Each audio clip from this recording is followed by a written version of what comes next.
Pizza किसे पसंद नहीं है, चाहे वो अमीर हो या गरीब। लेकिन गरीबों को पिज्जा मिलता कहाँ है। ऐसे ही विष्णु को पिज्जा खाने का बड़ा शौक था। उसने 18 साल की उम्र में पहली बार पिज्जा देखा था। विष्णु गांव का गरीब लड़का था और 18 साल की उम्र में पहली बार पढ़ाई करने के लिए गांव से शहर आया था। पहले तो शहर की स्पीड और रास्तों से उसे बड़ा डर लगने लगा। ये शहर के लोग इतनी जल्दी में क्यों रहते हैं? गाड़ियाँ कितनी तेजी से निकलती हैं यहाँ। हमेशा चौकन्ना रहना पड़ता है। यहाँ तो मेरे लिए जीना बड़ा मुश्किल हो जाएगा। वो गांव से ही अपनी ड्रेस लाया था, कुर्ता और पजामा। कुर्ता पजामा पहनकर ही वो पहले दिन कॉलेज चला गया और देखा कॉलेज के बाकी लड़के और लड़कियां जीन्स और छोटे छोटे मॉडर्न कपड़े पहन कर आए हैं। यहाँ तो सब कुछ बड़ा मॉडर्न है। यहाँ मुझे देखकर सब लोग हंस कैसे रहे हैं? सच में विष्णु को देखकर सभी हंस रहे थे। अरे देख देख, उस लड़के को देख, कैसे कुर्ता पजामा पहनकर कॉलेज आया है। गांव से आया है पक्का, गंवार है गंवार। विष्णु चुपचाप क्लासरूम में घुस गया और एक लड़के के पास जाकर बैठ गया। हेलो, मेरा नाम अभिनव है। मेरा नाम विष्णु है, मैं गांव से आया हूँ।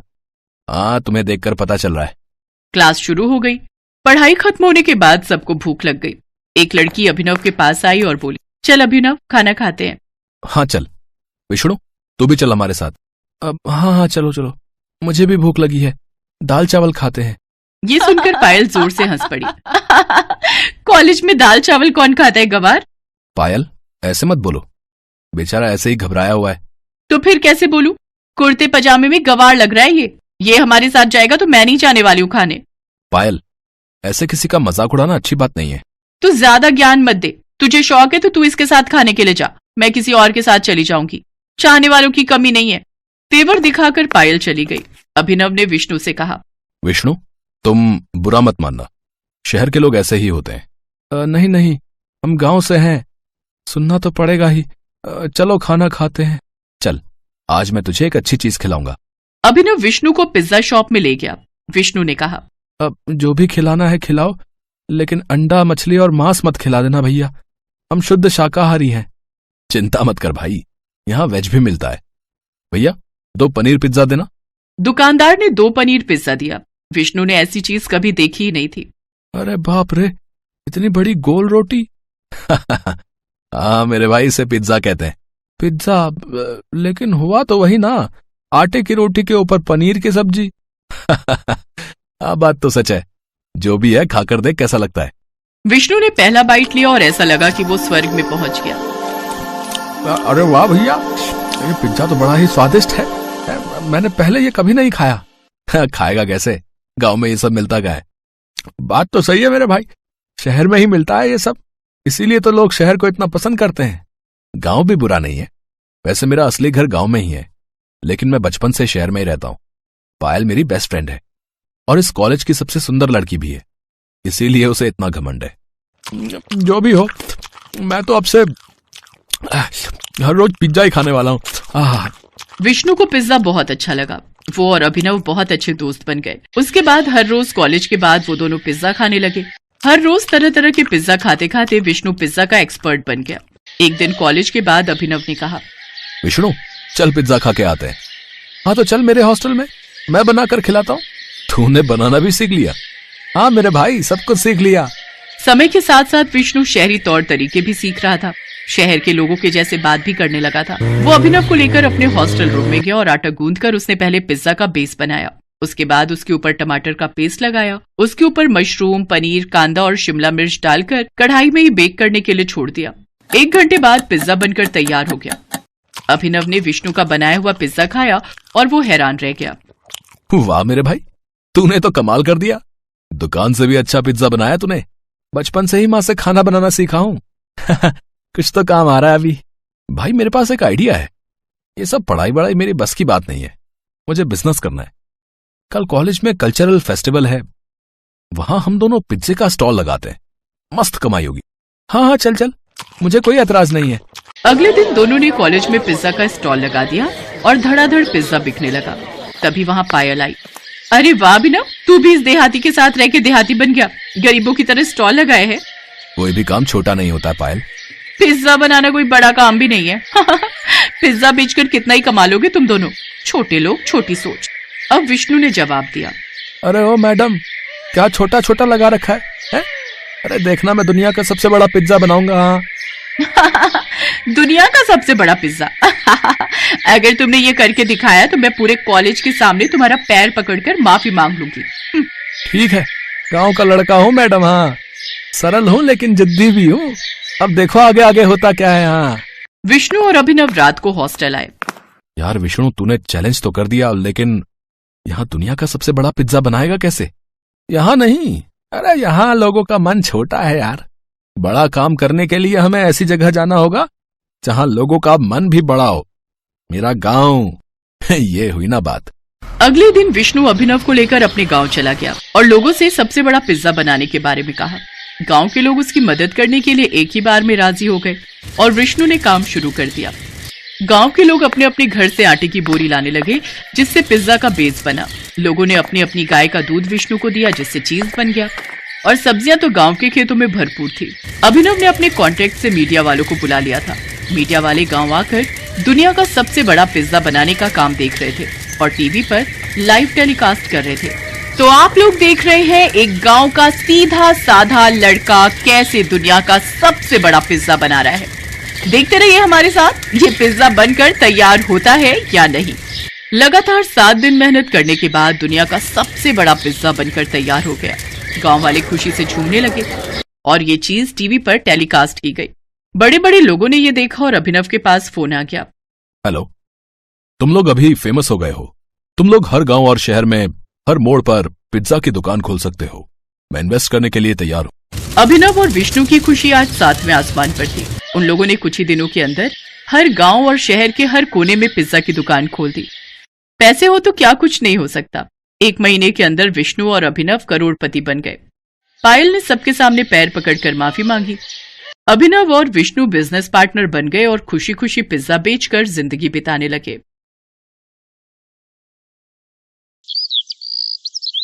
रामगढ़ गांव में सुधा अपने बेटे के साथ बहुत ही खुशी से रह रही थी। सुधा को पिज्जा बहुत पसंद था। गौरव बेटा, आज मेरा पिज्जा खाने का बहुत मन कर रहा है। बाजार से जाकर मेरे लिए एक पिज्जा ले आ। ये सुनकर गौरव बोलता है, अरे माँ, बुढ़ापे में पिज्जा भी कोई खाने की चीज है? ये सब बच्चों की खाने वाली चीजें होती हैं। तुम तो बस दाल रोटी खाओ और प्रभु के गुण गाओ।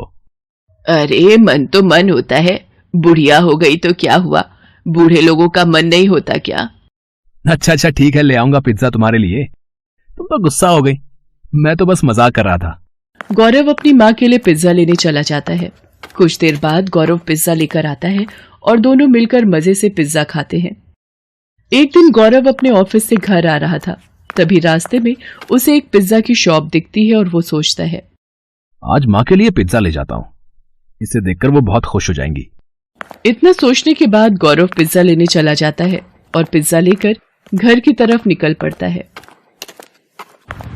तभी रास्ते में एक कार से उसका एक्सीडेंट हो जाता है। बहुत देर हो जाने पर जब गौरव घर नहीं पहुंचता तो उसकी माँ चिंता में उसे फोन लगाती है, पर गौरव का फोन नहीं लगता। कुछ समय बाद सुधा को एक अनजान नंबर से फोन आता है और गौरव के मरने की खबर मिलती है। ये खबर सुनते ही सुधा के पैरों तले जमीन खिसक जाती है और वो फूट फूट कर रोने लगी और कहती है, हे भगवान, ये अचानक क्या हो गया? मेरे बुढ़ापे का इकलौता सहारा मेरा बेटा ही था, वो भी तूने छीन लिया। अब मैं किसके सहारे जिंदा रहूंगी? उसकी यह हालत देख पड़ोसियों से सांत्वना देकर चले जाते हैं। सुधा अपने बेटे की चिता को जला देती है। अब वो बिल्कुल अकेली हो जाती है। वो गौरव की बातों को याद करके रोती रहती थी। बेटे के मर जाने के बाद सुधा के घर की हालत बिगड़ने लगी थी। उसके पास खाने के लिए कुछ नहीं बचा था। वो खाने के लिए पड़ोसियों के घर मांगने जाती है और बोलती है, बेटा मुझे कुछ खाने को दे दो, बहुत भूख लग रही है। अरे अम्मा, मैं तुम्हें खाना खाने को जरूर दे देती, पर अभी तो मेरे घर में खाना खत्म हो गया है, सबने खाना खा लिया। इतना कहकर वो औरत अपने घर का दरवाजा बंद कर देती है। कोई उसे खाने को नहीं देता। सभी बहाना बनाकर उसे वापस भेज देते। अपनी ऐसी हालत देख वो सोचती है, अगर मेरा बेटा आज जिंदा होता तो मेरी ये हालत कभी नहीं होती। वो सबकी मदद किया करता था, पर आज सब भूल गए हैं कि मेरे बेटे ने एक समय पर उनकी मदद की थी। आज उसकी माँ को मदद की जरूरत है, पर किसी ने भी मेरी मदद नहीं की। तभी वहां से एक औरत गुजरती है और सुधा को यूं रोता देख पूछती है, क्या हुआ बहन, तुम रो क्यों रही हो? सुधा रोते रोते उस औरत को अपना सारा दुख बताती है। क्या बताऊं बहन, मेरे बेटे के मरने के बाद मुझ बेसहारा का इस दुनिया में अब कोई नहीं है। अकेले मैं इस दुनिया में कैसे जीऊंगी? मेरे पास खाने के लिए पैसे नहीं हैं। सुधा की कहानी सुनने के बाद वो औरत सुधा से कहती है, ऐसे हिम्मत हारने से कुछ नहीं होगा। खाने के लिए कमाई का कोई जरिया ढूंढना ही पड़ेगा। आजकल तो खाने पीने की इतनी सारी चीजें आ गई हैं और उन्हें बनाना भी आसान हो गया है। जो भी तुम्हें पसंद हो, जो भी तुम्हें आता हो, उसे बनाकर बेचने लगो। इतना बोलकर वो औरत वहां से चली जाती है। सुधा अब सोचती है कि वो ऐसा क्या काम करे। अचानक उसे पिज्जा का ख्याल आता है और वो बोलती है, क्यों ना मैं पिज्जा बनाकर बेचूं, इससे कुछ पैसे भी घर में आ जाएंगे। सुधा के पास अपने कुछ जेवर रखे होते हैं। उन्हें बेचकर वो अपने घर के आगे पिज्जा का एक छोटा सा ठेला खोलती है और पिज्जा बनाकर बेचने लगती है। धीरे धीरे उसका बनाया पिज्जा पूरे गांव में मशहूर हो जाता है और सुधा अब एक बड़ी दुकान खोल लेती है। धीरे धीरे उसकी दुकान बढ़िया चलने लगती है और वो अमीर बन जाती है।